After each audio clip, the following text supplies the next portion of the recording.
Surah 66 At-Tahreem Banning. At-Tahreem, banning, takes its name from a word in verse 1. There are three traditions as to the occasions of verses 1 to 4. Number 1. The Prophet was very fond of honey. One of his wives received a present of honey from a relative, and by its means persuaded the Prophet into staying with her longer than was customary. The others felt aggrieved, and Aisha devised a little plot. Knowing the Prophet's horror of unpleasant smells, she arranged with two other wives that they should hold their noses when he came to them after eating the honey, and accuse him of having eaten the produce of a very rank-smelling tree. When they accused him of having eaten maghafir, the Prophet said that he had only eaten honey. They said the bees had fed on maghafir. The Prophet was dismayed and vowed to eat no more honey. Number 2. Hafsa found the Prophet in her room with Maria, the Coptic girl, presented to him by the ruler of Egypt, who became the mother of his only male child Ibrahim, on a day which custom had assigned to Aisha. Moved by Hafsa's distress, the Prophet vowed that he would have no more to do with Maria, and asked her not to tell Aisha. But Hafsa's distress had been largely feigned. No sooner had the Prophet gone than she told Aisha with glee how easily she got rid of Maria. Number 3. Before al-Islam, women had had no standing in Arabia. The Quran gave them legal rights and an assured position, which some of them were inclined to exaggerate. The Prophet was extremely kind to his wives.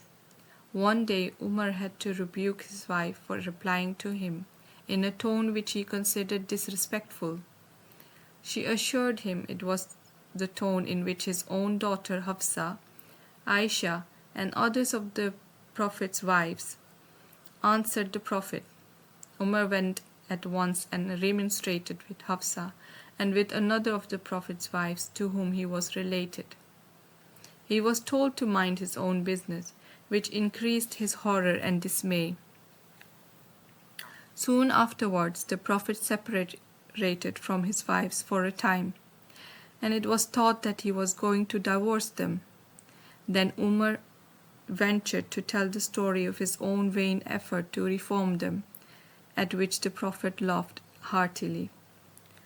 Traditions 1 and 3 are better authenticated and are alone adopted by the great traditionists, but the commentators generally prefer 2 as more explanatory of the text.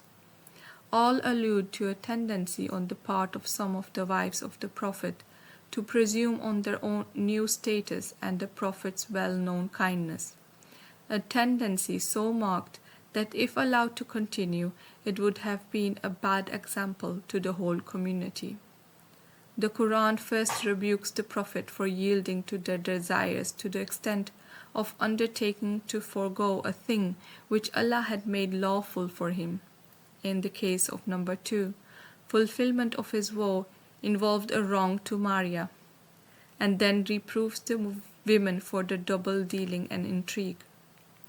The above traditions have been made by some non-Muslim writers the text for strictures which appear irrelevant because their ideology is altogether un-Islamic.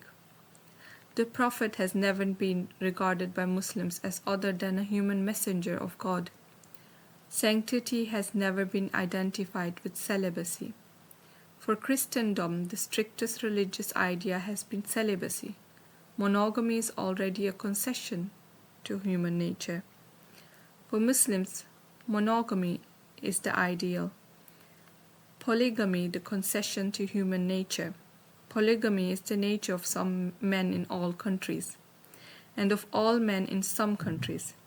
Having set a great example of monogamous marriage, the Prophet was to set a great example of polygamous marriage, by following which men of that temperament could live righteous lives. He encountered all the difficulties inherent in the situation, and when he made mistakes, the Quran helped him to retrieve them. Al-Islam did not institute polygamy.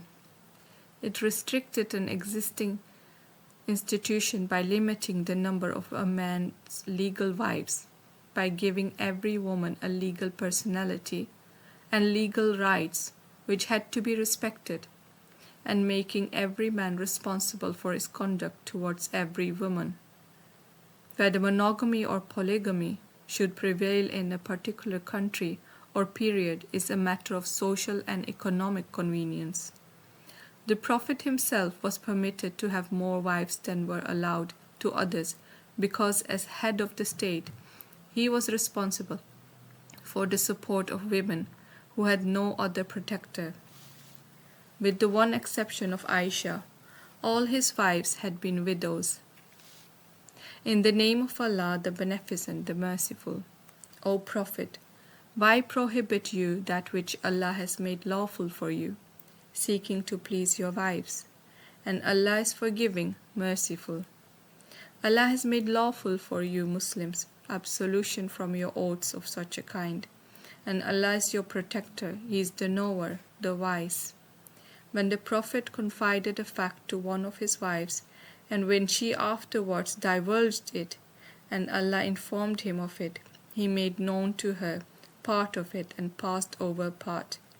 And when he told it to her, she said, Who has told you? He said, The knower, the aware has told me.